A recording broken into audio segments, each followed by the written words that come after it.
కశ్యప పుత్ర హిరణ్యకశిప, కోరుకో, నీకే వరం కావాలో కోరుకో. నా మరణం పగలు గాని రాత్రి గాని, అస్త్ర శస్త్రాల వల్ల గాని, సజీవుల చేత గాని నిర్జీవుల చేత గాని ఆ అఖండ శక్తిని నాకు ప్రదానం చెయ్యండి. ఈ బ్రహ్మాండంలోనే శక్తివంతుడైన పురుషునిగా మారే వరాన్ని నాకు ప్రసాదించండి బ్రహ్మదేవా. నేను అఖండ శక్తిమంతుణ్ణవ్వాలి.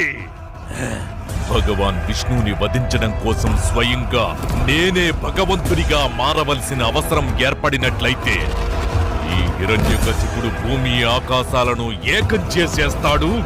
తానే ఆ భగవంతునిగా మారి చూపిస్తాడు. కాలచక్రం మాయ ఎలాంటిదంటే, అంధకార శక్తితో అల్లాడుతోన్న సామ్రాజ్యంలో ఒక పవిత్ర